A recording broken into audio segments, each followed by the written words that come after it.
97.9 The Vox is the Madd Hatta Morning Show with the one and only Chloe and Halle. How you guys doing today? We're so good. Good Happy morning. to be Good here. morning. Oh, I love your nails, by the way, too. Thank you, girl. I was getting ready to say the same Oh, what? thing. No.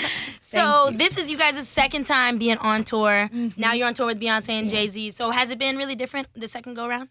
Yes, it's been amazingly different. You know, we're really excited to be playing stadiums again, and this is really fun because they're so different from our more intimate shows. It's interesting because you're trying to connect with almost 50,000 people, and everybody looks like ants, so you have to figure out a way to do that. So it's a really fun challenge, and we're just really honored to be able to be there. Yeah, and it's pretty cool being able to perform our album songs that we just put out a few months ago in stadiums. So that's pretty cool. I'm always pinching myself, and I'm happy to be doing it with my sister. And we're learning so much just by the experience. So I can't wait to see how far we've come. Like if we look back to the first show to the last one. So what is it like since you guys are sisters working together, the vibe? Is it better? Like y'all know each other so well? So does it make everything easier? Yeah, I definitely. No, tell the truth. No, I'm telling the truth. I hate her some days. I think working with someone that you're so close to is just easy and natural. And, she's my best friend, so she knows me. And we don't have to lie to each other if we don't like something. We'll be honest, and then we keep it moving. And we help lift the other up, So. But what about the disagreements? Because sometimes musically, you're not going to always agree. Yeah. Who should start a song? Who should end the song? Should we do the hook here? And as well as other things that go with being sisters. Yeah, of course there's disagreements as sisters, but what we appreciate about each other is that we have two different perspectives and we're two different people. So we learn to accept the other's opinion. And if that's something that we don't agree on, then it's okay. That's okay. It's your opinion, So it's a really fun journey doing it with your sister because you guys know each other and you can be honest. And your dad never has to come in and mediate Well, okay, no, sometimes, girl. yeah. But what we learned to do, we'd like if I have one way and she has one way, we'll try both, and we're honest. So if sometimes we'll be like, okay, your idea was better, and then sometimes it'll be vice versa. So we always try it before we give it up or just say no, that's not happening. Is it surreal? Because I know when you first get the opportunity to, be in the presence of Beyonce, are you still like, wow? Shook. Yeah. Oh yeah. Or does it wear off at the time? It's just Beyonce. It's a little bit of both. She's such an incredible human being, and her spirit's so warm, and you always just feel so connected to her. And then at the same time, you're like, wow, that's Beyonce. Right. So it's like half shook, half. Oh, you're cool. I love you. We're chill. Does she still give y'all creative license to do whatever, or does she ever come and absolutely. I don't know about that one yet. No, absolutely. We're so grateful for her because she allows us the creative freedom as individuals, as individual artists, as new artists. She allows us to spread our wings and fly and do what we want to do. Right. Ultimately, when she incorporates her opinions, she says girls, this is my opinion, but do what you want to do. I'm just putting my 2 cents in. So it's really cool to have that ear and be like, here's what I suggest, but it's your own thing. Do what you want. How has this tour been so far? I mean, everything that's gone on, no glitches, all that good stuff. How's it been for you guys? This tour has been amazing for us. One, because every night we get to see that show. Yeah, and it's amazing. But also for us as artists, we're still gaining more fans and supporters, and we're playing our album, The Kids Are All Right, and we're learning every night. And we also do our little side shows too, which has been pretty cool. It's filled with all of our fans, and it's so much fun. We actually have one tonight at the House of Blues. Right. So come through, guys, if you're here. And Ingrid, who's also on Parkwood, our dear friend and label mate, she'll be supporting us too. So I'm so excited, and it's gonna be really fun.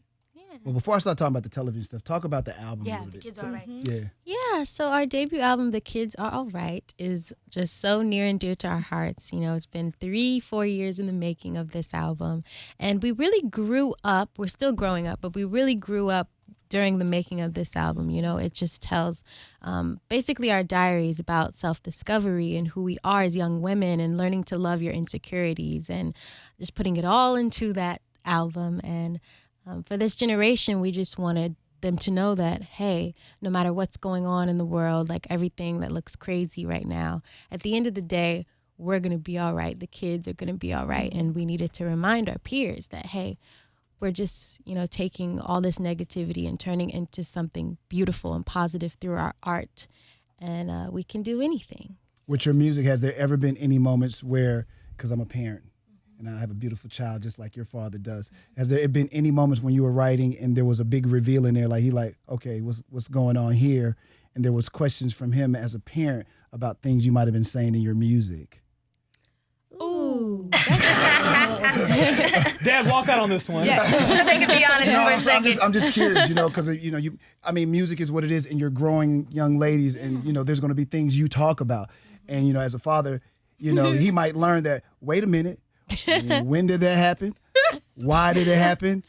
Let's break time in the studio. You know what I'm saying? So I'm just curious, to be honest with you. Oh wow. Well, you'll have to ask him that. Yeah. But my sister and I, we're growing young women, and Right. I feel like our parents are appreciating that and learning to accept that. So, of course, as we get older, our experiences will change, our music and our stories will change. And, they're very accepting of our music and art. So if one day there does come something like that, I'm pretty sure they'll be fine. So at this point, there hasn't been some song where you guys have said something, and he, parents stepped in and wait a minute. Like we talk about love and what it might be like and all of that type Even of with stuff. love, though, because you're so young, Yeah. sometimes you need somebody to explain. I can't lie. I was in my 30s, and had to ask my father, "What is love, Dad?" You know what I'm saying? Oh, that's so sweet. I'm just being love, Dad? had an artist moment. But love is still a serious topic. And Yeah. is this something that when he hears it, maybe I need to have a conversation about them so there's a better understanding? We're really appreciative of our parents because they allow us to do whatever we want in our art. They don't really have any That's cool. boundaries for That's that. So it's not like, oh, can't talk about that. It's like no, this is our creative expression. This is what our hearts are saying. So they never mess with that. They hear something, they're like, okay, that's how you feel. Nothing I can do about it. It's your art, so. And then, okay, so the album, The Kids Are Bad, I feel like it fits so well. I know one of the songs was on Grownish. Yeah. And the whole thing, you guys just fit so well into the entire show itself. We love watching it. We talk about it every single week. Coming here. I'm conflicted about your show. Okay, why? I'm a little older. Just a little bit, not even. 3, 4, 5 years time. Right. I don't know. I'm like, Jazz, I don't know if I'm supposed He's to be learning watching too much this about his show. daughter and what she's probably going to No, be she's up to not. in college. Oh, he's getting mad at me. In college, because that's the thing about the show. Everything was super relatable. I was like, that happened. I had a friend like that, a friend like this. Yeah. So Even, because, and then the language is so real, too. I didn't expect that at first. I'm like, oh, they're not going to, what? They nursing. even y'all too, yes.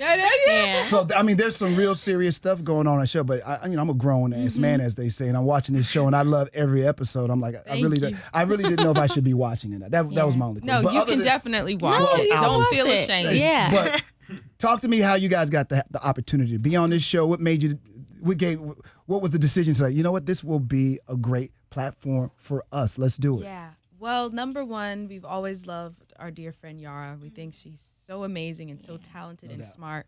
And we also love Kenya Barris, who's the executive producer of the show. He's amazing. So, our bond with Yara just kind of formed naturally over the past 4 years, and our spirits just clicked. And I guess at the BET Awards, when we were accepting Beyonce's award, Yara was presenting it. So we were all up there together, and Kenya let us know later that that's when he saw that moment of us together where it kind of clicked for him. So we had a meeting in his office. He was so cool. It was awesome. He's so funny. And he let us know that he wanted us to be a part of the show. We were like, of course. Our good friend Yara's in it. Our good friend Trevor, who we already knew. Right. And all of these beautiful souls who individually have something truly special already. So it was exciting. It was a no-brainer. We were like, yes, Really? we'll do So this. it seemed like it was a very easy transition. Yeah. Y'all didn't even oh yeah, we're in. Yeah, we didn't really audition. The very first time they actually saw us act these roles out was at the table read. What? Yeah, which is pretty funny. So. They already knew y'all had it. So have y'all already started filming season 2? So it's funny because we actually start the moment we get back from tour. Well, So- actually, next week. yeah, next week Oh, while wow. we'll still be doing the last tour shows. So we're really excited for that. And, you know, it was really cool that we were able to incorporate our music into the show as well, like writing the theme song for Grownish, and producing it, Chloe, which was, you know, a dream come true of ours because we had always like lived off of the Proud Family theme song and the Friends theme song. We thought they were so cool. So to have one that just keeps playing over and over was something that was really cool. And yeah, we're just awesomely grateful. Do you know how far they will go with your characters in the show? Do they even have those conversations with y'all? Do you just come to say, here's what we're doing this episode or this season, and that's what that is? Well, I guess we'll have to see for season 2. Yeah. It airs in January. For a little something, but I guess that ain't happening. Yeah, but I'm excited for this season. Me too. So do they go more in depth into you guys' characters? I think so. Okay, cool. It sounds like it. Any other future TV or movie roles you guys are working on? Oh, of course. We love acting. So we would definitely love to do that all the time and venture into new projects. Yeah. Team Luca or Team Cash? I was Team Luca. Because they bonded on their art, and I think that's something pretty special. You can connect. I was kind of torn. I was like a little Team Cash and little Team Luca. What about Aaron and Trevor? Yeah. I was a fan of how Luca was trying to play it so cool. Like he didn't want to act like he wanted. That's to. true. Yeah, but maybe he can't translate his emotions. But you don't want to be in a relationship trying to work with somebody that can't work with their emotions. Yeah, exactly. You don't want that either. Exactly. Although he was the one I was going for. Hey, see? Thank you. Because I could relate to him in my younger years. So you only have like 9 shows left, I believe? Yeah, of the tour. Yep. So what's been the best moment of the whole tour so far? There's so many great moments. I would have to say always stepping out on that stage. I feel like, so we had a week break after being on the road for a whole month. And when we came back, what was the first city we came back to? I don't remember. I don't know where I am. Dallas, yeah. And it was just really an amazing feeling because it was energizing and it was like, yay, I'm back on the stage. So that was a special moment for me, as well as sleeping on the tour bus. I get the best sleep. Yeah, the tour bus is really fun. But I would have to say, hearing people sing your songs is really touching to me for some reason because, you know, we're just sitting in our living room just typing away. And to hear them sing those words is really cool. So that's my favorite, one of my favorites. Is there any special preparation when you do stadium tours? I know that might be a dumb question. Yeah. You know, when you do more intimate settings and it's 200 people to 300 people, you know, as opposed to doing 50, 60,000. Is there a different type of preparation that you have to go through? Well, for my sister and I, it's the same preparation. Okay. We feel like if it's a room of 5 people or 20,000, we want to give a really great show because you never know who's watching. But so we're always doing vocal warm-ups. We're always drinking tea. And I love Ricolas. I just have a bunch of them in my dad's jacket because I'm like, do you have a Ricola? And yeah, so we just stretch and we just have fun and we pray. We always pray. And wait a minute, what does stretch have to do with this? Because when your body's warm, your voice is warm, you're warmed up. They bust out the moves. You don't pull a muscle on the stage. Right. You don't fall down. Okay. Speaking of the muscles, so last time I saw you guys perform was at House of Blues when you opened for Andre Day. Yeah. And y'all were so great. And I took one of my coworkers, and it's her first time seeing y'all, and she was like, they have the Beyonce aura. Like from the music and the way y'all move and dance and everything. So as a mentor, is Beyonce like, did she kind of like tell you guys and guide y'all, or is she like, they had that aura already. I know, but I'm saying, did she like hit it like this and like do it like that? Is she like very hands-on, or did she just let you fly free? You know, it's a little bit of both, but I would have to say mostly it's just us finding ourselves, and she'll definitely put her wonderful opinion in. So yeah. Cool. I have no more questions. I really wanted to know if a grown ass man should be watching the show. Yeah. You should. Okay, yes, you should. I don't feel so bad. Don't feel bad. And you have a daughter? I do have a daughter. Good bonding she's time. like, hello. You know what though? The first time they said a curse word on her, we both looked at each other because you know how I am with her. I use certain language, but she's not allowed, of course. So we just gave each other that little look. I just said, don't get too comfortable. But no, it's a show that you can watch with your kid and they give you some insight because I'll be like, you see what he just did? We ain't having it. Yeah. A drug episode, we bypassing it. I mean, so no. So I will use the show. As a parent, you can use the show as a, Yeah. and I wish you would. So thank you, and I appreciate that. Yeah. Keep them coming. All right, y'all. Haley and Chloe, y'all give it up Yes, for thank you guys so much for coming by. Thank you guys. me. No, thank you.